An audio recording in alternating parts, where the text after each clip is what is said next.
KT Ramarao గారు ఇలా నిజంగా ఆశ్చర్యం వేస్తుంది. 9 నెలలకే జీర్ణించుకోలేకపోయి కుప్పి గంతులు వేయటం నీకు అవసరమా? డ్రగ్కి అడిక్ట్ అయినటువంటి వ్యక్తి తీరుగా వరుతున్నటువంటి కౌశిక్ గారు రెచ్చగొట్టి మరోసారి దాన్ని ఇచ్చేస్తుంటే ఆయన దగ్గరికి వెళ్ళి ఎక్కడికి హరీష్ రావు ఇదవుతాడో, హరీష్ రావు అడ్వాన్స్ని వెనకపడుతాడో అని చెప్పి మళ్ళీ ఊరికూరికి ఎగబడిపోయి ప్రెస్ మీట్ పెడుతున్నావే. ఖమ్మంలో వరదలు వచ్చినప్పుడు ఎక్కడ పోయినావు? ఈ వరదలు నీకు అవపడలేదా? వరద సరిగ్గా వచ్చినప్పుడు తిరగటానికి నీకు మనసు రాలే. కానీ ఇలాంటి వ్యక్తుల దగ్గరికి పోయి ప్రెస్ మీట్ పెట్టి ముఖ్యమంత్రి గారిని విమర్శించే స్థాయి అనేది తండ్రి లేకపోతే నీ రాజకీయంలో నీ బతికెక్కడిది, నువ్వు ఎక్కడిది అనేది ఒకసారి ఆత్మవిమర్శ చేసుకో. నువ్వు ఒక అమూల్ బేబీవి, ఇంకా చిన్న పిల్లగాని రాజకీయంలో అన్నీ తెలుసు అనుకుంటున్నావు. నీకేమి తెలియదు. నీకు జీర్ణించుకోలేకపోతున్నావు. అధికారం పోయే వరకు నువ్వు తికమిక అయ్యి కోతి పనులు చేసి ఇట్లాంటి పనులు చేసుకుంటూ పోతున్నావు. రెచ్చగొట్టడం, ప్రజలు రెచ్చగొట్టడం ఇదా? సమస్యలు అవపడట్లేదా మీకు?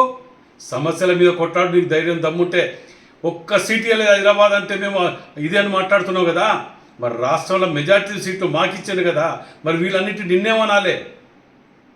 నువ్వు కబ్జాలు చేసిన ల్యాండ్లు, నువ్వు కట్టుకున్న ఫామ్ హౌస్లు కూలగొడుతుంటే జీర్ణోలించి కూడా చూసుకుంటూ కూర్చోవాలా మేము?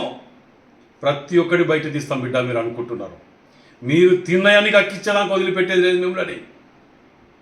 నీకు వాడ్రా హార్డ్రా టైప్ పెట్టి మేము ఇచ్చేసి రికవరీ చేస్తున్నాం గవర్నమెంట్, మా ఇళ్ళలో కాదు. సిగ్గు శరాలు లేకుండా జీర్ణించుకోలేకపోతున్నారు. దోష ఇంకా బుద్ధిలా ఇంకా కూడా మార్పు రావట్లేదు మీ ప్రవర్తనలో. ప్రతిదాన్ని 18 గంటలు కష్టపడ్డ ముఖ్యమంత్రి ఎవరు ఉన్నారంటే అది రేవంత్ రెడ్డి గారు. మీరేం కష్టపడ్డారు? సరిగ్గా ఒక్కరోజు ఒక సంవత్సరానికి ఒక పూట సెక్రటరీకి వచ్చిన దాఖలు లేదు, సంవత్సరానికి ఒక మంత్రికి ఇంటర్వ్యూ ఇచ్చిన దాఖలు లేదు. వరదలు వచ్చి ఇంతమంది కొట్టుకపోయి ఇంత ఆగమవుతుంటే దునపోతులు తిరిగి దేశంగా పట్టి తిరిగి వచ్చి ఇవాళ నువ్వు ఏదో వాడు మాట్లాడిన దాన్ని పట్టుకొని నువ్వు పోతున్నావే రెచ్చగొట్టే మాటలు మాట్లాడితే గాజులు చీపీలు వేసుకోమని చెప్పిన దగ్గర ఇంటికి పోయి ప్రెస్ మీట్ పెడతావు. ఇప్పుడు స్వాతంత్ర పోరాటానికి పోయిండా డెకెట్ వాళ్ళు? దేనికి పోయిండు? నువ్వేం నీ మద్దతు అని పోయి చెప్తున్నా నాకు అర్థం కాలే ఇప్పటికీ. నేను సూటికి ఒకటి అడుగుతాను.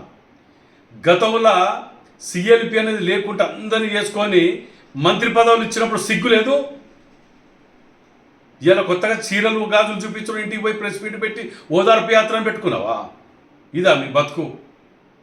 ప్రజలు చూస్తే అసహించుకుంటున్నారు. మీరు తిన్న దోపిడి కారణంగానే ఇలా నాలాలు